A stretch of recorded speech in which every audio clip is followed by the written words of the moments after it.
ठिकठिकाणी लोकांचा अतिशय अज्ञान वेगवेगळ्या प्रकारच्या वैविध्याला संधी द्यायला त्याच्यात 2-3 कॅटेगरी. काही लोक असे आहेत की ज्यांनी कालच्या निवडणुकीमध्ये अतिशय मेहनत पक्षाच्यासाठी केली. असा एक वर्ग. दुसरा एक वर्ग असा आहे की त्यांनी पक्षासाठी काम केलं पण नंतर दबाव आला आणि त्याच्यावर जरा इकडे तिकडे काही वेगवेगळी झालं आणि काही लोकांनी सरळ निवड केलं. ते चुकीचं आपल्याकडे वाटतंय आणि त्यामुळे सगळ्या प्रकारचे इच्छुक पक्षातले आहेत. या 3 प्रकारच्या इच्छुकांच्या संबंधीचं म्हणण्यात त्या कवीची फुलं मानले जाईल. त्या संबंधीचा निकाल ते घेतील. ही आपली घरातली पक्षाची भूमिका त्याच्यामध्ये राहणार. आपल्या जिल्ह्यामध्ये यावेळी उमेदवारांची संख्या फार आहे. हा एकदम संख्यावादी इथं फळं जायची गरज नाही तेवढं वाटते आणि त्यामुळे असं संख्यावादी त्याचा परिणाम 2 झाले. एक लोकांच्या चर्चा सुरू झाली आणि कार्यकर्त्यांच्यात अस्वस्थता सुरू झाली. लोकांच्या चर्चा काय तुमच्या माझ्या शेतकऱ्या देशाच्या लोकशाहीला सामान्य मतदार हा अधिक चांगला माझ्यापेक्षा चांगला तुमच्यापेक्षा चांगला त्याला कळतं बोलणं सर्व आहे त्याला कळतं. असा महाराष्ट्रात चर्चा ही आहे लोकांच्या मध्ये. काल कधी शिकलो होतं आज शिकाय काय काही लफी आवाजामध्ये लोकांच्या चर्चा आहे.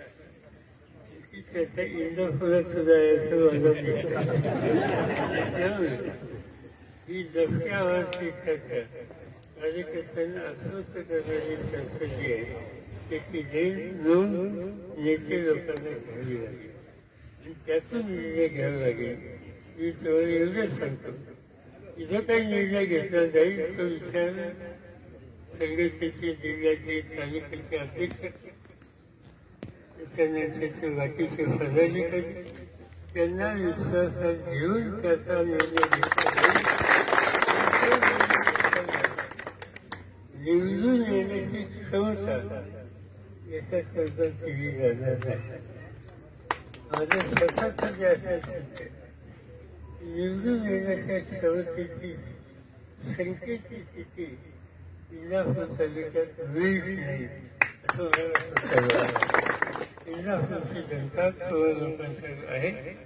कार्यकर्त्यांचा तर सन्मानशील आणि इंदापूरला तुमचा प्रतिनिधी तुमचं काम करण्याच्यासाठी महाराष्ट्राच्या विधानसभेमध्ये आहे ही सिद्ध या ठिकाणी घडेल हे माझ्या मनात शंका नाही. आणखीन एक गोष्ट तुम्हाला सांगतो मी लक्षात घेतलं पाहिजे.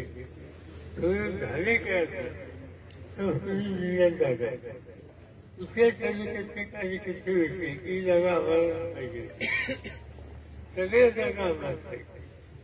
बाकी शंकर प्रचार करायचं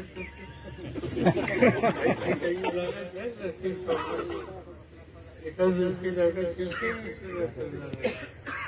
जागा पुणे जिल्ह्यात काय 16-18 जे आहे 18 मध्ये 10 घ्या 11 घ्या 12 घ्या बाकीचे काही घ्यायचे पण ठिकठिकाणी जातोय सगळे चालते तिथं आपल्याच दुसरं कोणाचं येतच नाही म्हणून सांगतात आणि आपल्याच निवडून येतं म्हणजे आपल्या सगळ्या जागा आघाडीमध्ये असेल ती भूमिका चालत नाही.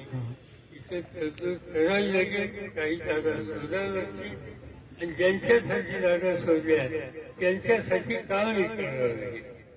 नुसत्या शोधायच्या नाही त्या निवडून आणायचे.